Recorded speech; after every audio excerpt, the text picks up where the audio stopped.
बिस्मिल्लाहिर्रहमानिर्रहीम। Lecture 18 BS Chemistry. Topic is hyperconjugation and its effects on properties of the organic compounds. इसमें हमने इस concept को study करना है कि हाइपर कंजुगेशन से क्या मुराद है। स्टार्ट करते हैं टॉपिक को।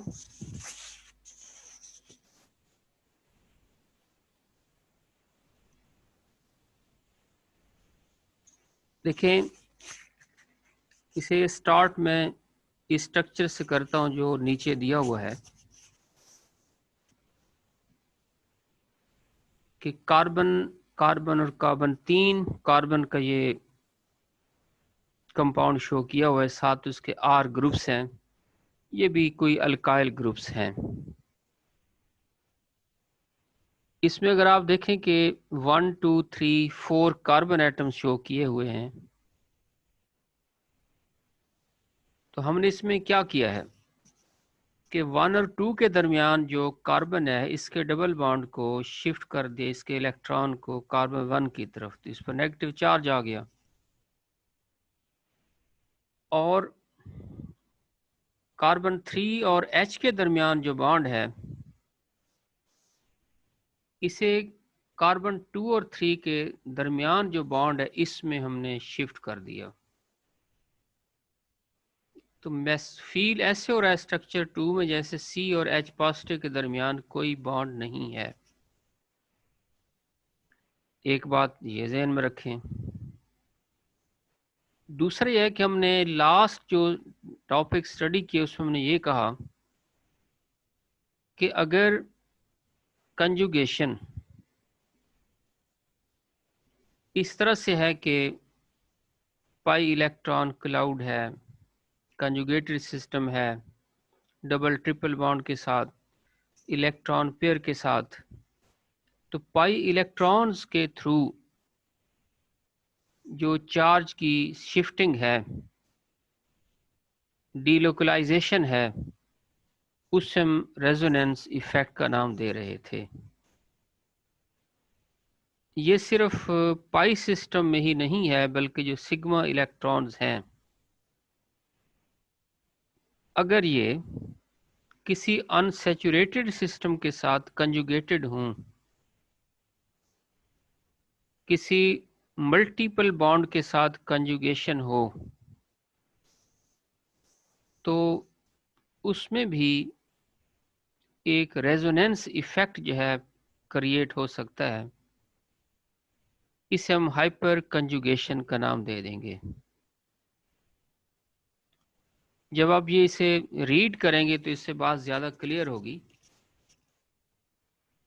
When a CH bond is attached to an unsaturated carbon atom, the sigma electron of this CH bond enter into conjugation with unsaturated system. Such conjugation between electrons of single and multiple bonds is known as hyperconjugation or no bond resonance. The system of delocalized electron discussed so far involved only the interactions of pi or non-bonding electrons. Delocalization of electrons is also possible with sigma electrons for compound which have a CH, a CH2 or a CH3 group attached to a doubly bonded carbon atom. Then following type of contributing or resonance structures can be written. यही जो जिसकी मैंने वजाहत की है कि 4 carbon atom इसमें show किए हुए हैं, 2 और 3 पर डबल बॉन्ड आ गया और कार्बन 1 पर क्या है कि नेगेटिव चार्ज आ गया। आप अगर कार्बन 3 और उसके नीचे जो हाइड्रोजन है स्ट्रक्चर 2 में अगर आप देखें तो ये जैसे कोई बॉन्ड इसके दरमियान ना हो। ये 2 स्ट्रक्चर हैं बेसिकली, और इसे हम नाम क्या देंगे, नो बॉन्ड रेजोनेंस कह सकते हैं। एक बात ज़हन में रखें कि बेसिकली कंसेप्ट ये नहीं है कि सी और एच के दरमियान कोई बॉन्ड नहीं है। आप इसे इस तरह कह सकते हैं कि जैसे ये एक वेरी वीक बॉन्ड हो जाए, जो प्योर सी और एच के दरमियान सिग्मा बॉन्ड से क्या होगा, वीक होगा। अब उसी की वजाहत की है कि in the canonical form 2 no bond is written between hydrogen and the carbon atom. This type of resonance is called no bond resonance or hyperconjugation. It does not mean that there is any molecule which really has no bond between two atoms. What it means is that in the resonance hybrid, the CH bond under consideration is weaker than a normal CH bond, or it has character between a single and a no bond. Also, due to the contribution of structure 2, the bond between C2 and C3 has acquired some double bond character and consequently is expected to be shorter than an ordinary carbon-carbon single bond. तो मज़ीद उसके examples भी हम discuss करते हैं। अब देखें, इसी हाइपर कंजुगेशन के इफ़ेक्ट ने ये जो बॉन्ड लेंथ थी इसे क्या कर दिया, चेंज कर दिया। अब देखें, ये टॉलवीन का स्ट्रक्चर है, बेंजीन के साथ मिथाइल ग्रुप है। आप देख रहे हैं कि कार्बन और बेंजीन के कार्बन के दरमियान सिग्मा बॉन्ड है, फिर उसमें पाई बॉन्ड कंजुगेशन मौजूद है, साथ ही कोई हाइड्रोजन है। तो आप देख रहे हैं कि जो नेगेटिव चार्ज है वो उसी तरह जैसा पहले शो करती है, आर्थो आर्थो डैश और पैरा पोजीशंस पर डीलोकलाइज हो गया, और जो हाइड्रोजन है ये नो बॉन्ड रेजोनेंस शो कर रही है, प्रोटोनेट हो रही है, इस पर जो एक पॉजिटिव चार्ज शो हो रहा है। अब देखिए, इस चार्ज सेपरेशन की वजह से ये डाइपोल मोमेंट 0.37 डिवाइस शो कर रहा है। अगर इसका स्ट्रक्चर टॉलवीन का जैसे पहला स्ट्रक्चर दिया हो, बिल्कुल एग्जैक्टली ऐसे हो, फिर तो इसे डाइपोल मोमेंट शो नहीं करना चाहिए। ये जो इसके हमने रेजोनेंस स्ट्रक्चर ड्रॉ किए हैं, ये इसमें चार्ज सेपरेशन क्रिएट कर रहे हैं पॉजिटिव नेगेटिव की, जो इस बात का सबूत है कि इसके ऐसे ही स्ट्रक्चर डेवलप हो रहे हैं, इसीलिए ये डाइपोल मूवमेंट थोड़ा सा शो कर रहा है। एक और स्ट्रक्चर देखें, ये है प्रोपाइन।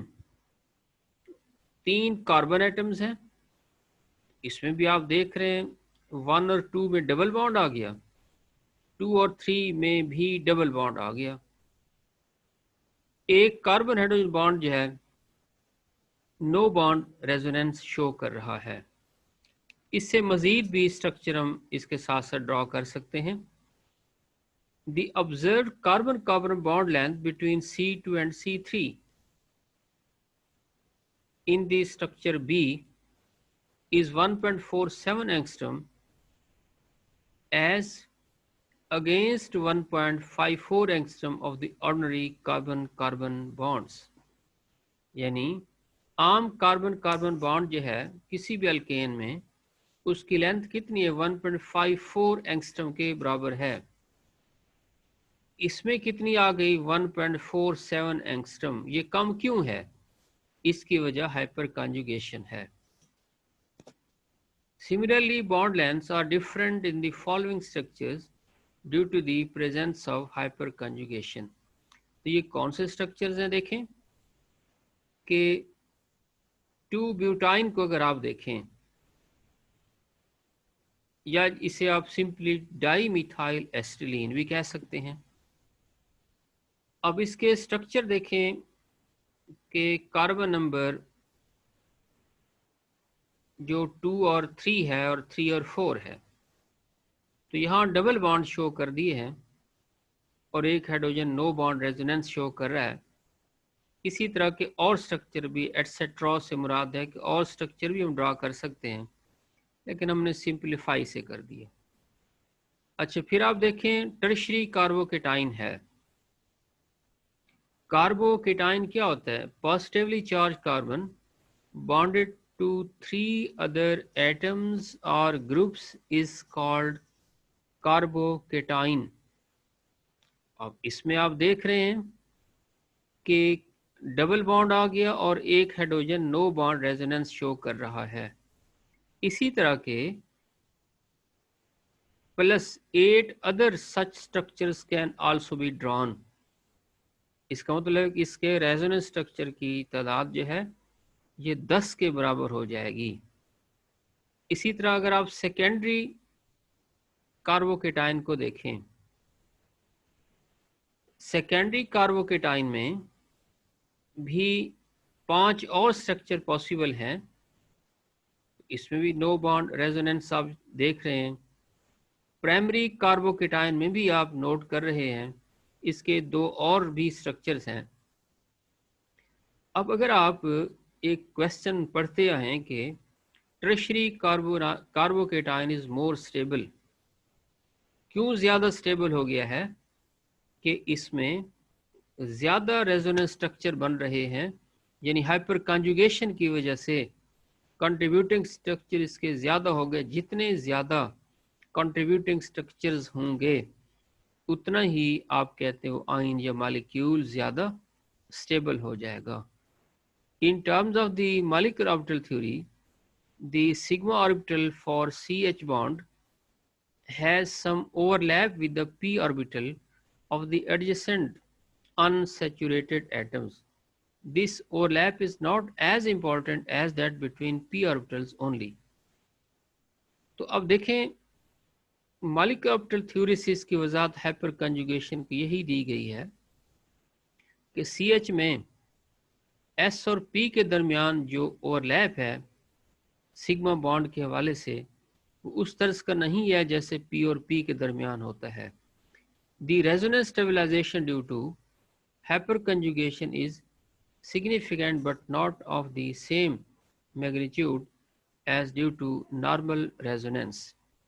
तो ये आपका आज का लेक्चर था, शॉर्ट सा, तो इसे आपने तैयार करना है। अल्लाह हाफिज़, अल्लाह की अमान।